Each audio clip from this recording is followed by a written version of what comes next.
My name is Alex, and my life runs on schedules I didn't choose. I wake up at the same time every weekday because I have to. I drink the same coffee because it's fast. I leave my apartment at the same time because if I don't, I miss the train. And if I miss the train, the entire day starts with me trying to catch up. I'm not someone who likes routines. I'm someone who got tired of fighting them. The regional line is the cleanest part of it. No decisions, no improvising. Just a platform, a set of doors, and a seat if you're lucky. In the morning, I take the 6:14 into the city. In the evening, I take the 6:47 back out. Same stations, same stops, same conductor voice on the intercom that always sounds like it's coming through a paper towel tube. The train itself is old in a way that isn't charming. It's not vintage. It's just worn. The fabric on the seats is faded from years of bodies pressing into it. The plastic armrests are scratched and shiny in spots where hands have rubbed them smooth. The floors never look clean, even when they are, because the marks are permanent. The overhead lights don't flicker, but they don't feel bright either. They cast a dull, yellowish tone that makes everyone look tired. It's almost always full, especially during commute hours, but it's rarely loud. Most people stare down at their phones. Some read. A few sleep with their heads pressed to the window. Conversations happen sometimes, but they're short and careful, like people don't want to take up space. I've been riding that line long enough that the whole thing feels automatic. I board without thinking. I stand where I need to stand. I move when the crowd moves. I usually sit in the third car from the front, right side, halfway down, because that's where I end up when I walk at my normal pace from the stairs to the platform. It's not a preference, it's gravity. I noticed the man because he disrupted that sense of sameness in a very specific way. It wasn't anything dramatic, he was just consistent. The first time I saw him, I didn't register him as unusual. He looked like a commuter, middle-aged, maybe late 40s or early 50s, clean-shaven, dark hair combed back neatly. He wore a suit, dark jacket, matching pants, plain tie. Not flashy, not expensive looking, but pressed. Even the collar sat straight, as if he'd taken the time to smooth it down before leaving the house. I remember him because of his posture. Everyone on that train slumps, everyone folds inward. People take whatever shape the seat gives them. He didn't. He sat upright, back straight, shoulders squared, hands flat on his knees. He didn't cross his legs. He didn't tap his foot. He didn't shift his weight. He looked like someone sitting for a photograph. That's what I thought anyway, before I had time to think more about it. The second time I saw him, it clicked as a repetition. Same car, same seat, same posture, same suit. I assumed he was just another regular. Lots of people take the same train every day. That's the whole point of commuter lines. The same faces appear again and again until you stop noticing them, and then you notice them again months later and realize how long they've been there. I'm used to that. But a week went by, and he didn't stop being there. Every morning when I stepped into the third car, he was already seated 2 rows ahead of where I usually sat, across the aisle. Same seat. Not near the same seat. Not usually around there. The exact one, every time. The right side pair by the window, third set of seats after the door. Every evening, he was there again. I started paying attention without meaning to, not in a paranoid way. More like the way you start noticing a streetlight that's always on when the others are off. It becomes a reference point, a marker your brain uses to confirm you're in the right place. He never looked down at a phone. I never saw him wearing earbuds. He never opened a book or a newspaper. He didn't drink coffee. He didn't eat. He didn't carry a bag, not a briefcase, not a backpack, not even a plastic grocery bag. He boarded empty-handed and stayed empty-handed, and he stayed still. The train jolts and sways. It rocks on the tracks. People adjust constantly without realizing it. Hands shifting on armrests, knees turning, shoulders moving. He held the same position as if the motion didn't apply to him. I told myself that was just how some people are. There are men who were raised to sit a certain way. There are people who can fall into a posture and maintain it. There are commuters who treat the ride like a time to shut down completely. Still, there were details that caught my attention. One of them was that nobody ever sat next to him. Even on days when the train was packed enough that people stood in the aisle and leaned against the poles, the seat beside him remained open. People sat next to strangers all the time. They squeezed into tight spaces, apologized, turned sideways, tucked elbows in. They did it without hesitation, not next to him. I watched it happen more than once. Someone would step into the row, glance at the empty seat, and then keep moving. Sometimes they'd stop for a second, like they were considering it, and then they'd step away as if they'd changed their mind. I tried to explain that too. Maybe he smelled weird and I just couldn't tell. Maybe he'd said something to someone once and gained a reputation. Maybe he looked unapproachable in a way that made people choose discomfort over sitting beside him. But nothing about him looked aggressive. He didn't glare. He didn't sprawl. He didn't take up space. He didn't do anything that would obviously keep people away. He just sat there like he belonged there more than anyone else. One evening, the train was delayed. Not by much, 10 minutes maybe, but it was enough to shift the rhythm of the platform. People bunched up near the edge. Everyone checked their phones and muttered into them. When the train finally rolled in, the boarding was messy. I ended up farther back than usual and couldn't get to my normal spot. The aisles were tight and full. I stood near the door, holding the overhead strap, surrounded by bodies pressed too close. From where I stood, I could see him clearly through the line of passengers. Same seat, same posture. It made no sense that he'd gotten that seat with the crowd moving like it was. Yet there he was, already settled as if nothing had happened. As we left the station, I watched the pattern of stops more carefully than I usually did. I wanted to see him stand. I wanted to see him get off. I wanted the simplest explanation available. Maybe he lived far out, past my stop. Maybe his commute was longer than mine. Maybe he was going somewhere different than I assumed. That would explain the consistency without implying anything strange. The train made its usual stops. People got off in waves. Others got on. The car's composition shifted. He didn't. He stayed seated. At one point, a teenager with a large duffel bag turned into his row and looked at the empty seat beside him. The kid hesitated, eyes flicking between the seat and the crowded aisle. Then the kid stepped backward and turned away, choosing to stand instead. The man did not react.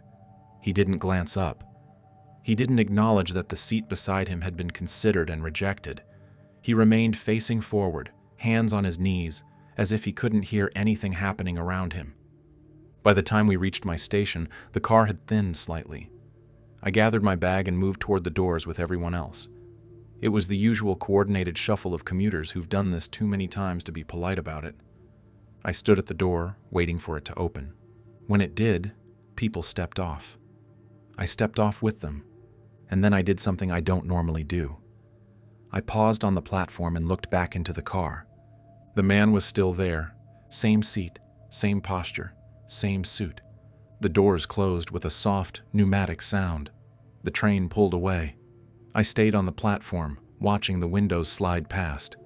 I didn't see him stand. I didn't see him move at all. I told myself I must have missed it. Maybe he'd gotten up right as the doors closed and I hadn't noticed. Maybe he'd shifted out of view as the train began to move. But I'd been looking.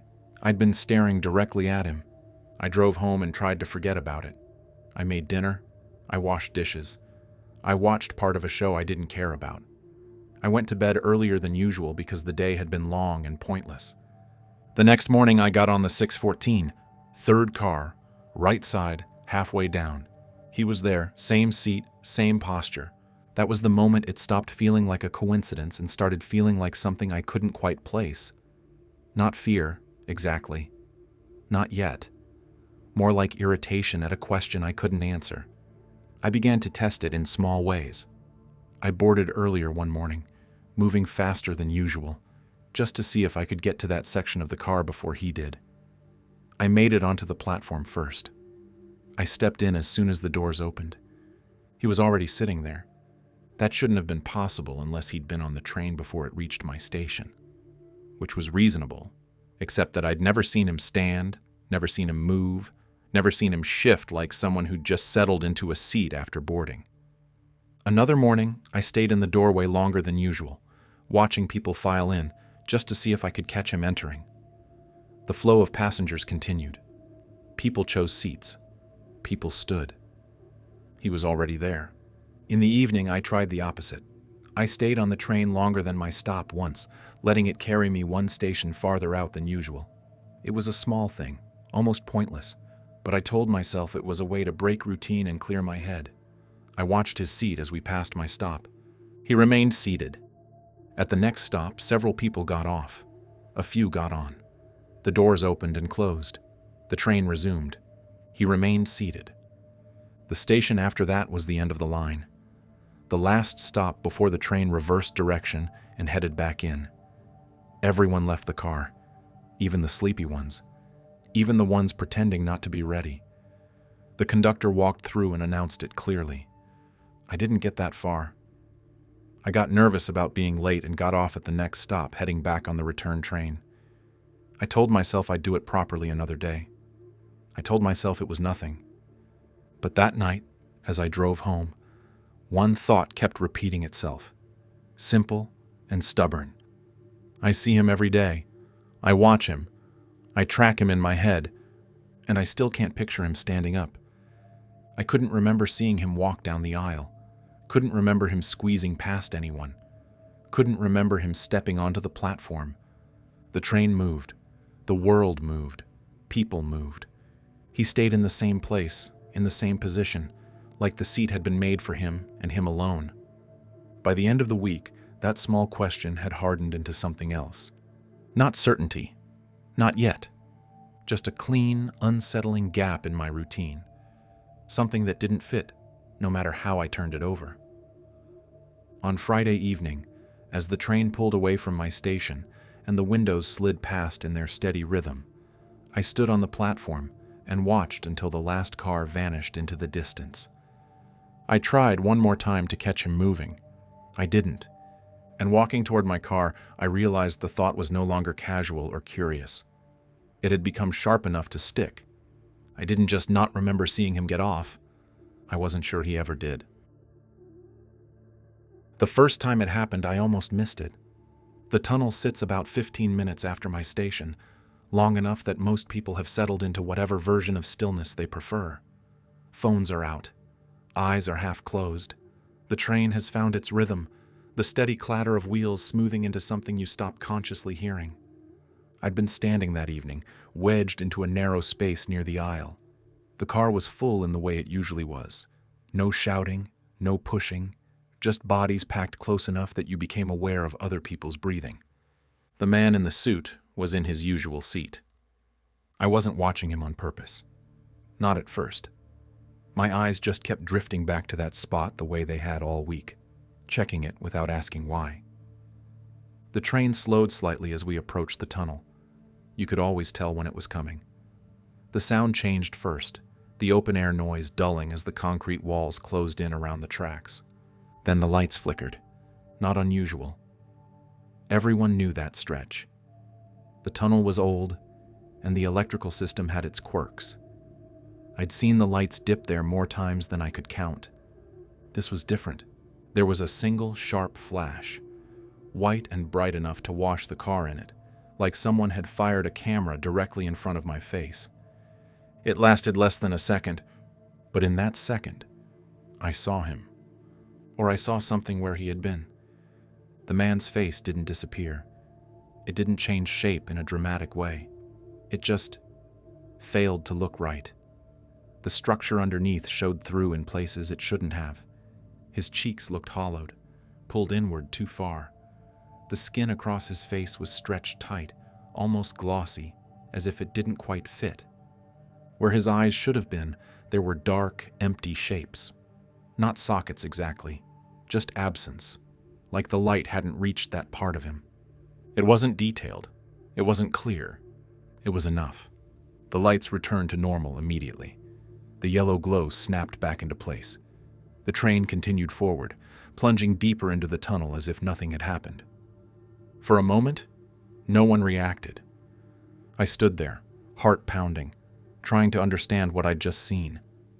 My brain scrambled for explanations, grabbing at the easiest ones first. Light trick, reflection, afterimage. I blinked hard and looked at the man again. He was sitting exactly as he always did. Suit neat, face normal, eyes forward, hands flat on his knees. My breathing was shallow now, and I forced myself to slow it down. I could feel the adrenaline buzzing in my arms, the way it does when you're startled but don't yet know why. Then someone screamed. It wasn't loud at first, more of a sharp gasp that turned into a cry as people reacted around it. I turned toward the sound and saw a man slumped sideways in his seat a few rows down. His head had fallen against the window, his mouth open in a way that immediately felt wrong. People surged toward him, voices overlapping. Hey, can you hear me? Someone call for help. Is he breathing? The train began to slow. I was pushed backward as people crowded around the collapsed man, trying to help, trying to see, trying to do something useful. Someone yelled for the conductor. Another person was already on the phone with emergency services, voice shaking as they explained the situation. I didn't move. My eyes went back to the man in the suit. He hadn't turned his head. He hadn't flinched at the scream or the sudden movement around him. He sat in the same rigid posture, staring straight ahead, as if the chaos in the car didn't exist. The train came to a stop inside the tunnel. That, too, was unusual. The overhead lights stayed on, humming softly. The darkness outside the windows pressed close, broken only by the occasional emergency light mounted along the tunnel wall. Minutes passed. The collapsed man was laid flat across the seats by a few passengers who looked like they knew what they were doing. Someone mentioned a heart condition. Someone else said he'd just been talking a moment ago. Eventually, the conductor's voice came over the intercom, strained but controlled, explaining there had been a medical emergency and that help was on the way. When the train finally moved again, it wasn't to continue the route. It rolled backward, slowly, carefully, out of the tunnel and into the nearest station. Paramedics boarded. They moved quickly and efficiently, their presence bringing a strange sense of relief to the car. The collapsed man was loaded onto a stretcher and taken off the train. People talked in low voices now. Some shook their heads. Others stared at the floor or their phones, already detaching themselves from what had just happened. I stayed where I was until the train was cleared to continue. The man in the suit never moved. When the train started up again, I watched him from the corner of my eye, half expecting him to stand, to leave, to do anything that would break the tension I felt coiling tighter in my chest. He didn't. I got off at my station as usual. The night air felt colder than it should have. I stood on the platform longer than necessary, replaying the moment in my head. The flash, the shape of his face, the way it hadn't been dramatic, just wrong. By the time I reached my car, I'd convinced myself it had been nothing.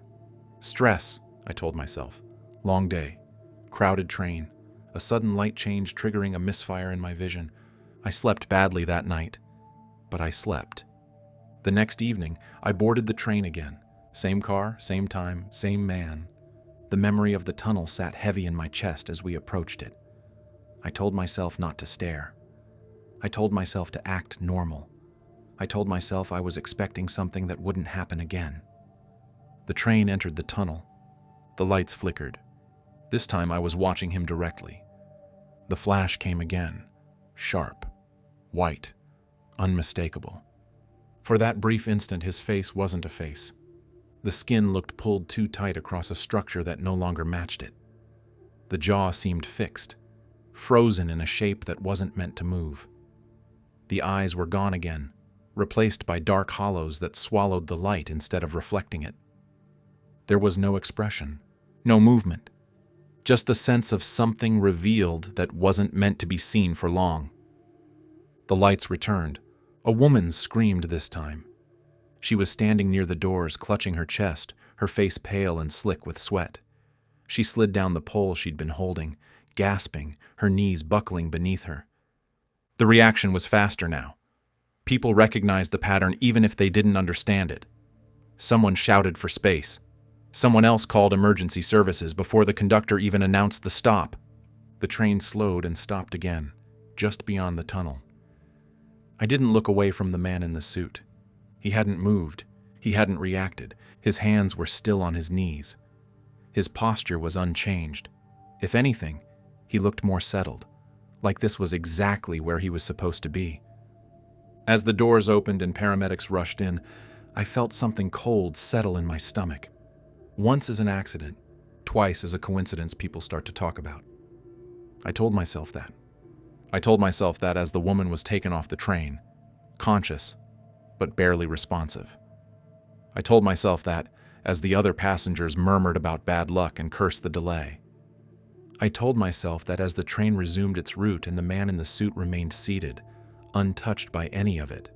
When I got home that night, I sat in my car for several minutes before going inside. I rested my forehead against the steering wheel and closed my eyes. I tried to picture the man's face as it had looked during the flash. Every time I did, my mind resisted, smoothing it out, replacing the hollows with eyes, pulling the skin back into something human. It was like my brain refused to hold on to the image for long. That should have reassured me. Instead, it made my skin crawl. The next evening, as I stood on the platform waiting for the train, I found myself scanning the arriving cars, already looking for that seat, already bracing myself for the tunnel. And as the doors opened and I stepped inside, a quiet certainty settled over me, heavy and unwelcome. Whatever that light was, it wasn't a normal flicker, and whatever I'd seen in it, it hadn't been a trick of the train. After the second incident, I told myself I would stop paying attention. That was the promise I made driving home that evening, hands tight on the steering wheel, jaw clenched hard enough to hurt.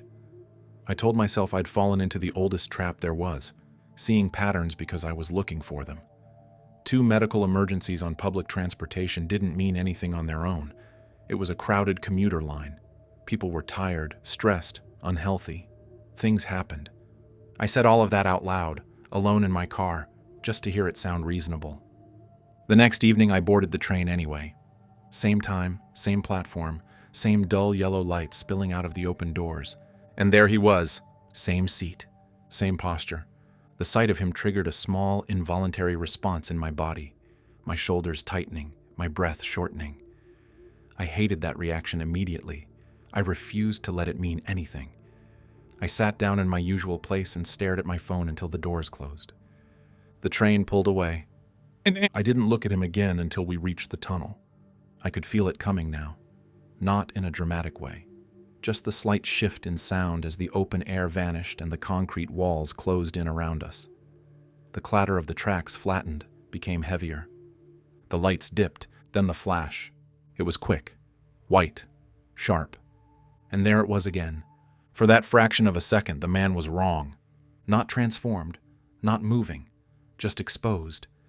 His face looked hollowed out, as if something essential had been carved away from beneath the skin.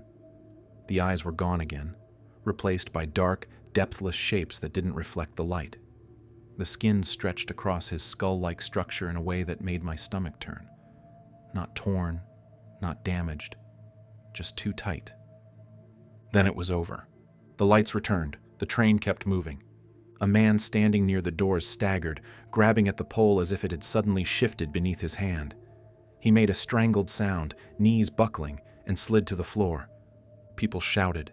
Someone dropped a bag. Another voice called for help. I didn't move. I was watching the man in the suit. He sat exactly as before, hands on his knees, eyes forward, untouched by the chaos erupting around him. That was the night I stopped trying to explain it away. Not because I understood what was happening, but because the shape of it had become too consistent to ignore. Once per night. That was the first rule I noticed, though I didn't think of it as a rule at the time. It didn't matter how long the ride was or how many tunnels we passed through earlier in the route. It didn't matter how crowded the train was. When we reached that tunnel, the longest one on the line, the pattern repeated itself. Flash, exposure, one person down, always one, never two, never zero. I started keeping track without meaning to, not writing it down, not formally counting, but logging it somewhere behind my eyes the way you remember dates you don't want to forget. Monday, man near the doors. Tuesday, woman in the aisle. Wednesday, older guy by the window, 2 rows back.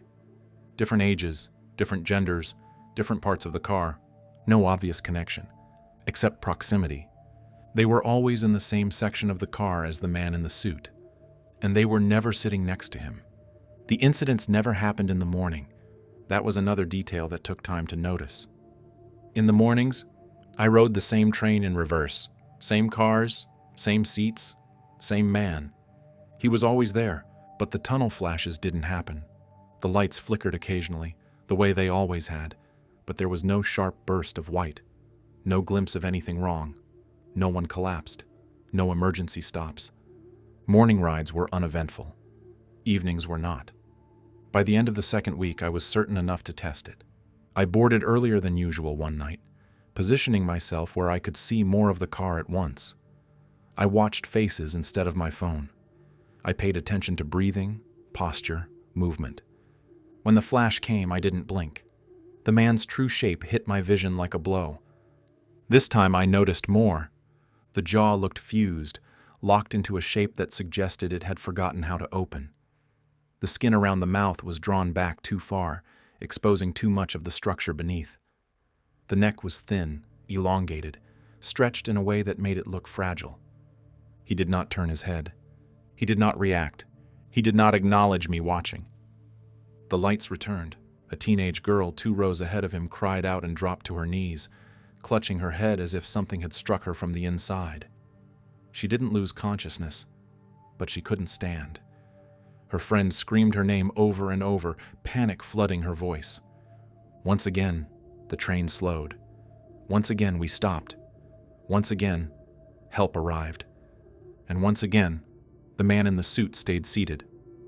I started to notice other things too. Passengers who'd been there the night before sometimes didn't come back. At first, I told myself I just wasn't noticing them, that commuters rotated constantly, and it was normal not to see the same faces twice. But some faces I remembered.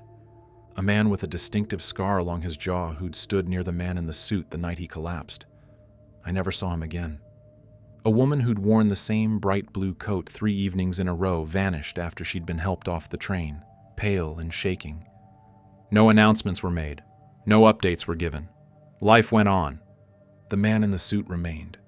I began to feel like I was the only one tracking it, the only one putting the pieces together. People talked about bad luck, about the stress of commuting, about how awful it was that these things kept happening on the same line. No one mentioned the flashes. No one mentioned the man. I tried to talk myself out of it one last time by switching cars. One evening, I boarded the second car instead of the third. I stood near the doors and waited, scanning the seats as the train pulled away. For a brief moment, I felt relieved. Then I saw him. Different car. Same seat position relative to the doors. Same posture. Same suit. The tunnel came. The flash came. A middle-aged woman near the aisle collapsed, her face going slack as she fell sideways into another passenger. Once per night. Never more, never less. That was when the fear finally settled in. Not sharp, not panicked, but heavy and cold. Because whatever this was, it was controlled. It wasn't random. It wasn't chaotic. It didn't spiral out of control or escalate unpredictably. It followed a pattern, and patterns meant intention. I stopped trying to avoid him after that. There was no point. He wasn't something I could outrun by changing seats or boarding times. He was a constant, like the tracks themselves. Instead, I started positioning myself deliberately, closer. I needed to see him clearly during the flash. I needed to be sure my eyes weren't lying to me. On the 7th evening after the first incident, I sat directly across the aisle from him. My heart was pounding hard enough that I was sure he could hear it. My palms were damp. Every instinct screamed at me to move, to put distance between myself and that seat. I stayed. The tunnel swallowed the train. The lights dipped. The flash exploded across the car. For that instant, he was right in front of me. There was no mistaking it now. The thing sitting in that seat was not a man. It had the shape of one, the outline, the posture. But the details were wrong. The face was little more than a stretched mask clinging to a skeletal frame. The eyes were gone entirely, replaced by empty hollows that seemed to drink in the light instead of reflecting it. The skin looked dry, pulled tight, lifeless. It didn't move. It didn't breathe. It didn't acknowledge the world. The lights returned. A man standing behind me gasped sharply and collapsed backward, hitting the floor with a sound that echoed louder than it should have. I didn't look at him. I couldn't tear my eyes away from the seat across the aisle.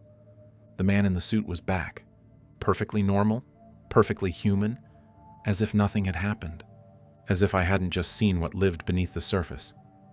That night, as I got off the train and stood on the platform, legs weak, a thought formed fully for the first time. Not a suspicion, not a theory, a certainty. This wasn't bad luck. This wasn't stress or coincidence or failing infrastructure.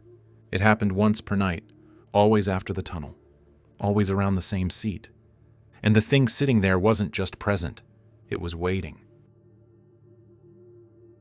By the time I decided to stop avoiding it, I already knew I wasn't going to like what happened next. For several evenings after recognizing the pattern, I stayed where I usually did, close enough to see the man, far enough that I could pretend distance still meant something. I watched him out of the corner of my eye, let the tunnel come and go, let the panic and shouting rise and settle. I told myself I was observing, not participating. That lie stopped working. The problem with certainty is that it demands confirmation.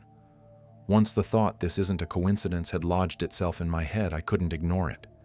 I needed to see him clearly, not a glance, not a flash caught halfway through a blink. I needed to see what was sitting in that seat. So the next evening I made a choice. When the train arrived, I boarded early and walked straight down the aisle instead of drifting with the crowd. I stopped directly across from him and sat down in the seat opposite, close enough that there was nothing between us but the narrow aisle. He didn't look at me. He didn't acknowledge my presence in any way. He sat exactly as he always had, upright, hands flat on his knees, eyes facing forward. From this distance, the details of him were clearer.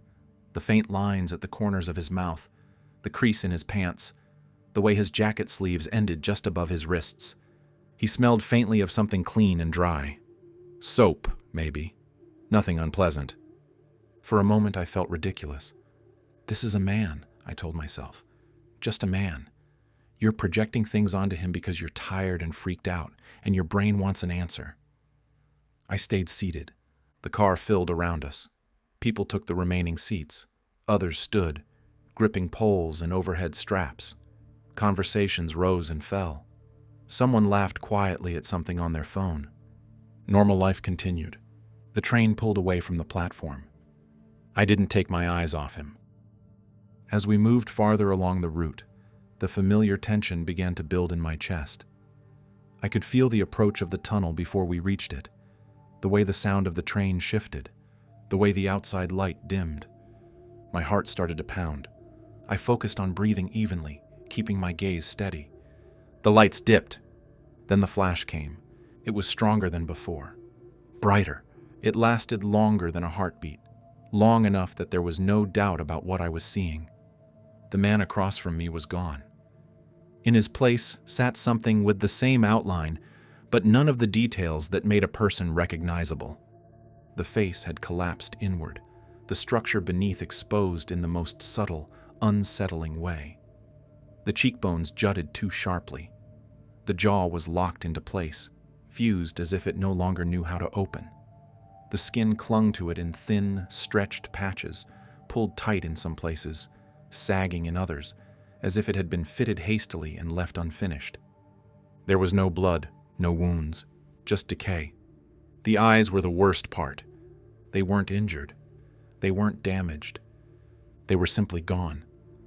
Where they should have been were deep, sunken hollows that didn't reflect the light at all. They absorbed it, turning the brightness of the flash into something dull and dead inside them. The head didn't turn. The body didn't move. The hands stayed flat on the knees, fingers long and still, the posture unchanged. It wasn't looking at me. It wasn't looking at anything. It was just there, I didn't scream. I didn't flinch. I don't know how I managed that. My body felt like it had locked up completely, as if any movement would shatter something fragile inside me. My eyes burned, unblinking, my vision filled entirely with what sat across from me. Then the lights snapped back to normal. The yellow glow returned, flattening the world again. The man was back, suit intact, face human, eyes forward, as if the thing I'd just seen had never existed. The scream came from behind me.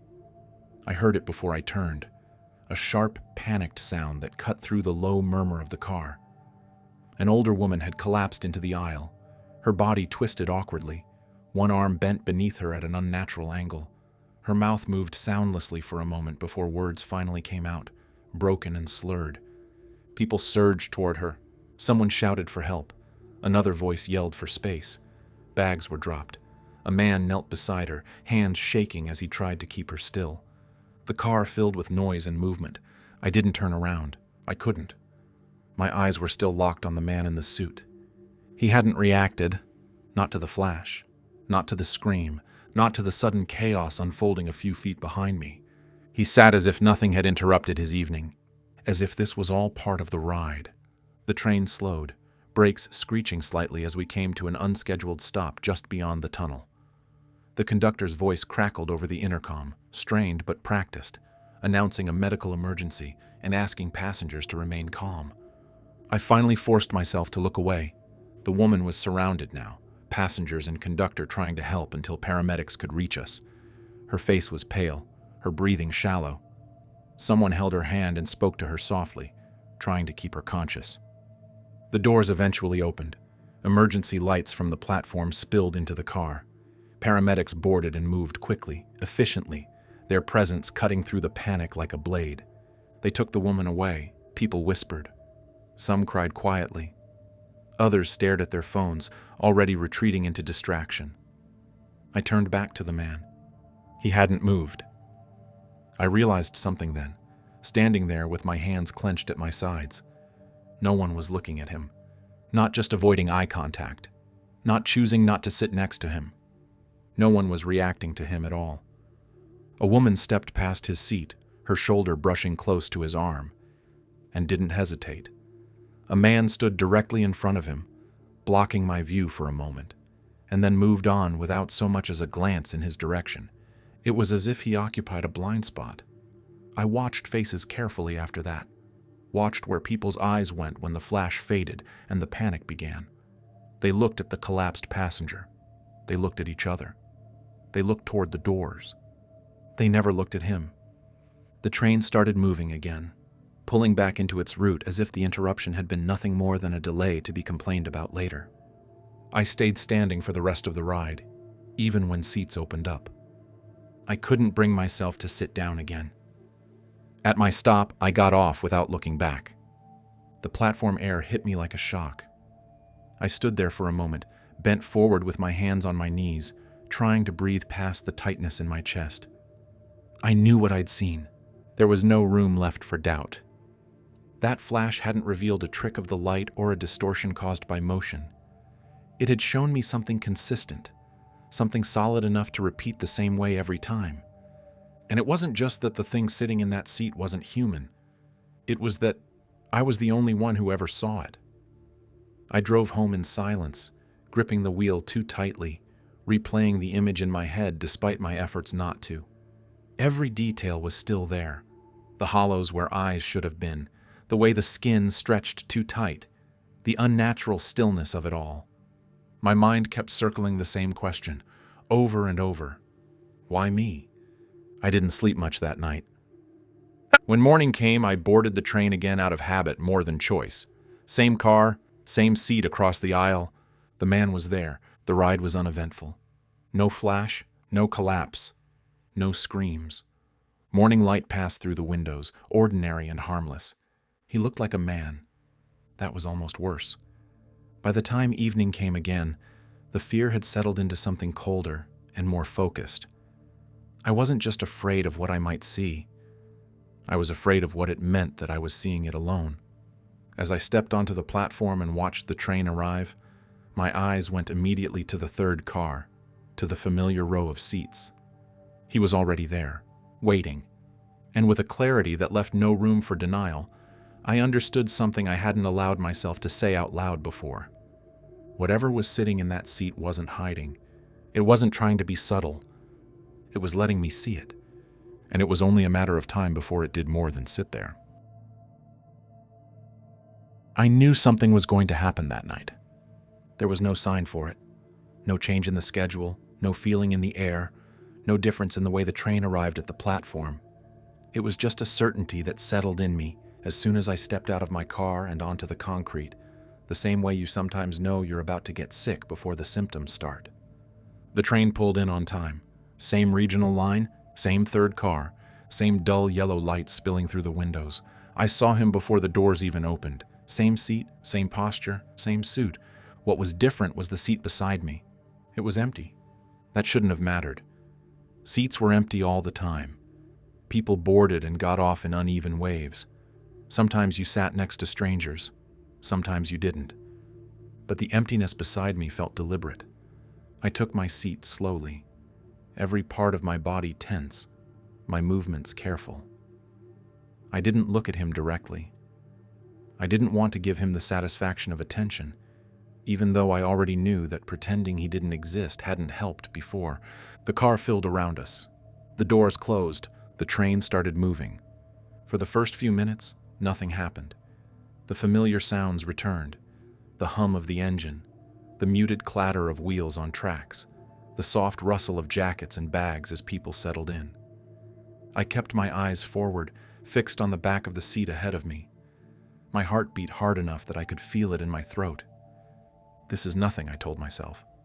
Just another ride. The train passed the first few stations without incident. People got off, others got on.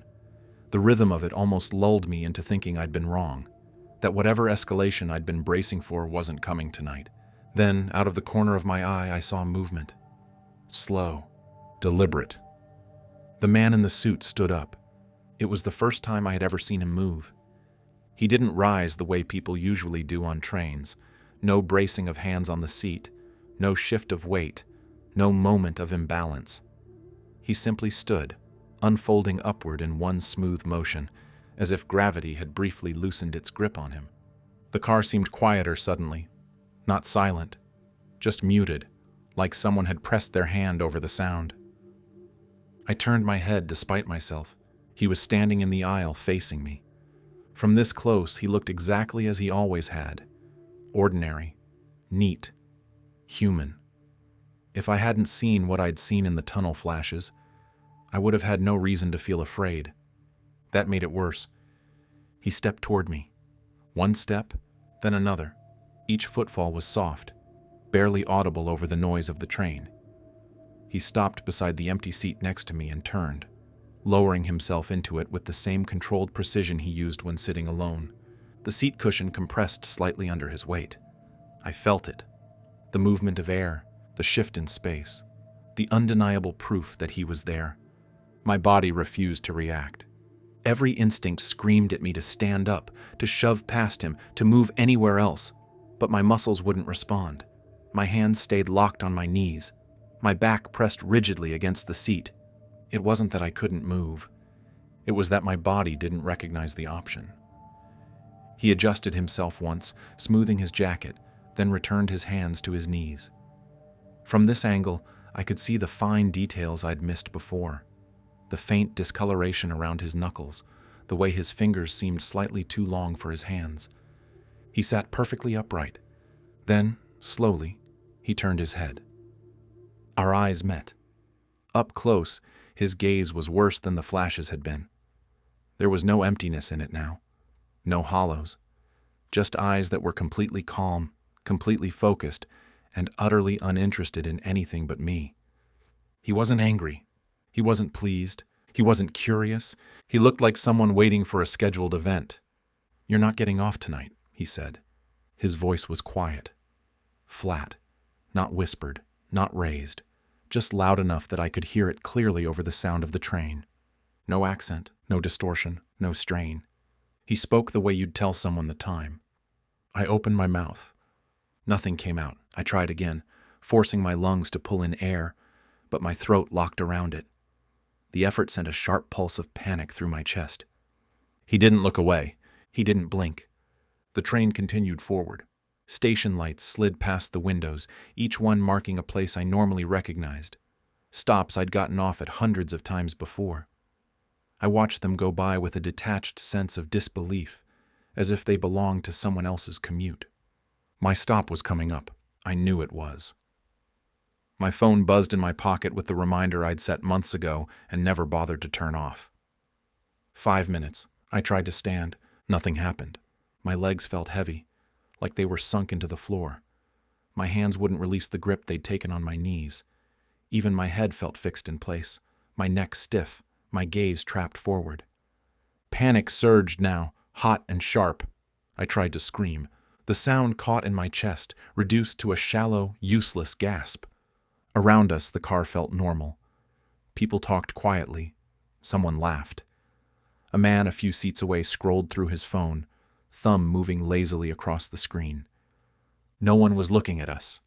No one seemed to notice that a man had just moved from his seat for the first time, or that he was sitting far too close to another passenger who was very clearly not okay. The train slowed as it approached the next station. My station. I could see the platform through the window, the familiar signs, the vending machines, the same trash can I always passed on my way out. The doors opened. People stood up. Bags were lifted. Bodies shifted toward the exits. I tried to move again. My muscles trembled with the effort, but I stayed seated, locked in place. The man beside me didn't move. He didn't look toward the doors. He didn't need to. People filed past us, squeezing through the aisle, brushing close to my knees, stepping over my feet. Someone bumped my shoulder and muttered a distracted apology without looking at my face. The doors closed. The train pulled away from the platform. My chest tightened painfully. That was when I realized something else. The fear wasn't just in my body. It was in the air. The space around me felt compressed, heavy, as if the train car itself had drawn inward. Breathing felt harder, like there was less room for oxygen. The man turned his head forward again. He sat exactly as he always had, as if he'd never moved at all. The next station passed. Then another. I watched them go by. Numb now, the panic dulling into a cold, sinking understanding. He hadn't stopped me physically. He hadn't grabbed me or restrained me. He hadn't needed to. Whatever held me there wasn't his hands. It was the seat, the position, the fact that I was now exactly where he had always been. I was sitting in the place that didn't let people leave. The train continued toward the tunnel, the longest one on the line, the one where the lights always failed, the one where I had seen the truth. As the sound of the train changed and the darkness ahead swallowed the tracks, I felt my body finally respond, not with movement, but with a deep, involuntary tremor. The man beside me remained perfectly still, waiting, and as the train crossed the threshold into the tunnel, I understood with a clarity that cut through everything else. This time, when the light came, I wouldn't be watching from across the aisle. The sound of the train changed as we reached the tunnel. It always did. The steady rhythm of wheels on open track flattened into something heavier, denser, as concrete closed in around us. The familiar rattle softened, replaced by a muted roar that seemed to come from everywhere at once. I felt it through the seat before I heard it. Vibration shifting beneath me, pressure settling into my legs and spine. The tunnel swallowed the light outside the windows. Inside the car, everything held its shape for a brief, fragile moment. People stood near the doors. A woman adjusted the strap of her bag. Someone coughed. The overhead lights hummed softly, unchanged. I couldn't move. My body was still locked in place, every muscle tense and useless at the same time. My hands rested on my knees, fingers curled slightly inward, exactly mirroring the posture of the man beside me. I could feel the fabric of the seat beneath my palms, the faint warmth left by countless other commuters. My heart hammered against my ribs. I tried one last time to force my legs to respond, to stand, to fall, to do anything. Nothing happened. The tunnel walls slid past the windows, black and featureless. Then the light came. It wasn't a flicker this time. It was a surge. A blinding white flash flooded the car, brighter than anything before it, bright enough that it felt solid, as if it had weight, as if it pressed against my eyes and forced them open wider. The sound dropped out instantly, not faded. Gone. The roar of the tunnel vanished. The hum of the lights disappeared. Voices cut off mid-breath. The world became silent in a way I had never experienced before, and beside me, he was no longer pretending. The thing sitting in the seat next to mine was fully visible now, revealed without interruption, without mercy. The suit remained, hanging neatly from a frame that no longer supported it the way a body should. Beneath the fabric, the shape was wrong, too narrow in places, too angular in others, as if the proportions had been measured by someone who had only ever seen a person from a distance. The head turned slowly toward me.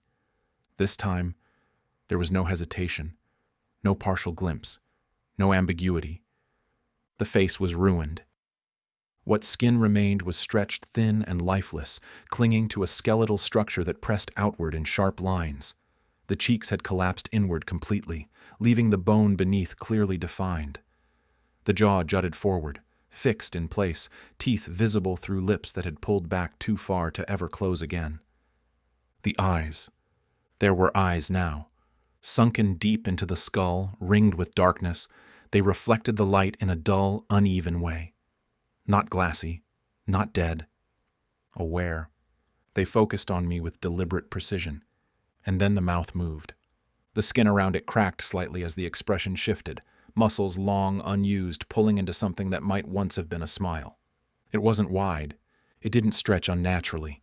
It was controlled, measured, a grin shaped by certainty. I felt my breath hitch painfully in my chest. The silence around us pressed in harder, as if the world itself had stepped back to give us space. I couldn't hear my own heartbeat anymore. I couldn't hear my breathing. It was like sound had been removed entirely, leaving only pressure behind. The car around us was frozen. Passengers stood motionless in the aisle, mouths open, eyes unfocused. A man halfway to the door was caught mid-step, one foot lifted, never coming down.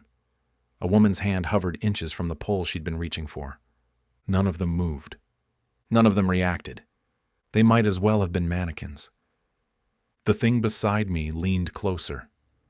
I felt the shift of air against my cheek, the faint, dry scent that hadn't been there before. Old fabric, dust, something faintly metallic beneath it. Up close, there was no mistaking it. This was the thing I had seen in fragments, in flashes.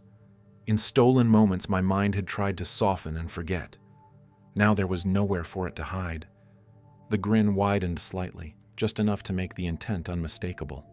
This was not hunger. This was not rage. This was satisfaction. I understood then why it had waited, why it had never rushed, why it had never needed to move before. It had been patient because it could afford to be. The seat wasn't just a place, it was a position, and I was sitting in it now. The flash held, stretching far longer than it ever had before. My eyes burned, tears pooling without falling, my vision locked on the thing beside me whether I wanted it or not. I tried to scream. No sound came. I tried to turn my head away. My neck didn't respond. I was aware of my body in a distant, detached way, aware of tension, of pain beginning to build in my chest, of panic pressing so hard it felt physical, but none of it translated into movement. The grin remained. The thing didn't speak. It didn't need to. Everything it wanted to say was already clear. The light finally began to dim. Not snapping back the way it always had, but fading slowly, like a curtain being drawn closed. As the brightness receded, the frozen figures around us dissolved back into motion. Sound returned in pieces. The low roar of the tunnel, the hum of the lights, the faint murmur of voices resuming where they'd left off. No one screamed, no one collapsed, no one reacted to what had just happened. To them, nothing had. The man beside me was back in his suit. His face was whole again, human, calm. He sat upright, hands resting on his knees, looking forward, as if the moment had never existed. But something had changed. I felt it immediately. The seat beneath me was heavier now. The pressure against my back and legs felt deeper, more permanent. When the train rocked slightly on the tracks, my body didn't sway with it. I was fixed, anchored. The tunnel continued to stretch ahead, longer than it should have been. The darkness outside the windows felt thicker, less like an absence of light and more like something solid sliding past us. My mind raced uselessly, cycling through thoughts that no longer mattered. This can't be happening. Someone will notice. This has to end. But beneath those thoughts was something colder and clearer. An understanding that settled into place without resistance. This wasn't an interruption. It was a transition. I wasn't being attacked. I wasn't being punished. I was being replaced. The train didn't slow. It didn't stop. The familiar sensation of nearing the end of the tunnel never came. There was no gradual return of outside light, no sense of emergence. We just kept going. The man beside me remained still. He didn't look at me again. He didn't need to. The role had already been passed on. As the darkness stretched on, a single, undeniable truth took shape in my mind. Quiet, final, impossible to argue with. This was it. There was no emergency brake I could reach, no conductor I could call for, no moment where I would suddenly be able to stand up and push my way to the doors. There was no rescue waiting on the other side of the tunnel. The train moved forward. The tunnel did not end. And as the last remaining tension drained out of my body, replaced by a heavy and forced stillness, I realized the worst part wasn't the fear. It was the certainty. Tomorrow morning, the train would run on time. People would board it as they always had. They would take seats where they could. And in this car, in this place, someone would notice a man sitting very upright in the same seat he always took. Hands on his knees, eyes forward, never getting off. And for the first time since this began, the thought didn't terrify me. It simply existed, the way the tunnel did, unending, dark, and already behind us, as the train carried on into a place where nothing ever needed to be explained.